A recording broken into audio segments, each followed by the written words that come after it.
Il Fogolar Furlan di Verone si è chiattato in tal centri storic de città scaligere per un inquintri special tra sport e tradizione, organizzate dal direttiv dal Fogolar, con a chiaf Marco 800 e dall'ex zuiador e ristorador Giancarlo Mauro. La serata ha viodut tanche ospiz eccellenze, dal doppli profil sportiv Furlan, dus gloris dal ballon veronese e italian dagli anni 80 e 90 za nazionals, Piero Fanna e Gigi D'Agostini, con loro anche il manager di basket Andrea Fadini, soci dal Fogolar, che a Verone ha vinciuto anche il scudetto.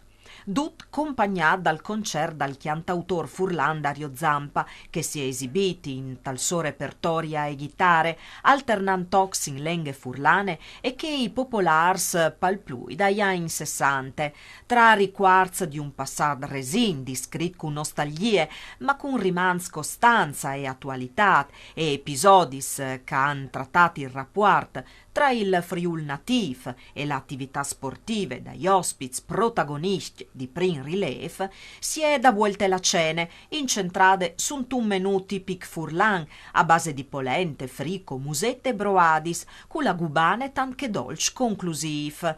Fanna ed Agostini si son fermati a contare con più riliev il loro periodi veronese, quanche ducchi doi, si ben che in teams diversi, han vestito la maglia d'Ellas.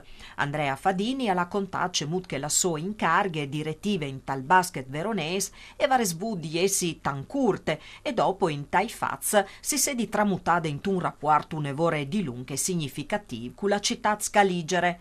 Ducchi protagonisti non hanno esitato a rimarcare c'è tant che gli slor lidris di furlanetat a sed in stadi sindut cas presenzi in maniere fisse anche di lunghes frequentazions veronesis.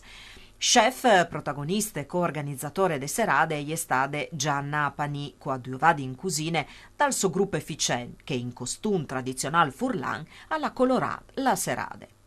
E la serade è avuto importanteco e l'avvenimento è stato dopo anche riportato in maniere adeguate sulla stampa locale e in tai canali dai media veronesi. Luciana Nardin, nevò di Valentino Nardin, nasciuta a Romans dall'Usinci in tal 1923 e emigrata in Argentina in tal 1949, e è tornata in Friul per lavorare e creare una nuova famiglia.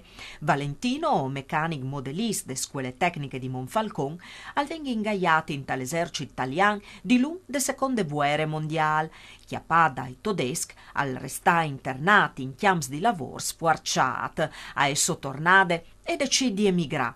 In tal 1956 al spose Rosa Petri, figlia di Furlans di Udin, e al metin l'Idris a Tandil, dulà che Valentino Alfonde in tal 1968 la propria aziende metallurgiche. La famiglia diventa un pon di riferimento per comunità furlane, partecipanti in maniere attive al Fogolar Furlan, fondato in tal 1983 e cumò con a chiaffi il nevot Mauro e alle società italiane di Tandil. Han tramandato ai loro tre figli, Alejandro, Mariantoni e Anna Maria, l'amor per culture e pallavor. Vue Rosa e vi fan chiamò a Tandi e a fa 90 anni di poc e conserve con una fiec il riguardo e vite condividude con Valentino. Luciana e ha fatto par de famiglia furlane di La Plata, massime dal loro gruppo di Zovins Furlans, e ha conosciuto la tiere dai nonos cul cors valors identitaris e imprenditorialità de Università di Udin, infatti in collaborazione con l'En Friuli in tal mondo. Innamorate dal Friuli ha deciduto di tornare col moros Jesus Dominguez. Pur vivinti in un altri comune, han domandato di maridarsi a Romans dall'Usinc per onorare il riguardo ai nonos, domande soddisfatte dal sindaco Michele Caligaris. Il Fogolar Furlan di Tandil ha partecipato dai 21 ai 23 di novembre al festival Tandil Celebre Italie con un banquet culturale gastronomico, invitando anche il gruppo folcloristiche Sacche Burache dal Fogolar Furlan di Mar del Plata, in che smooth l'Isli Dris Furlanis a chiappindentri lis personis e i fogolars in tune vere trame di amicizie e furlanie. Ale dut parus gnovis al torne doman. Buine serade e mandi.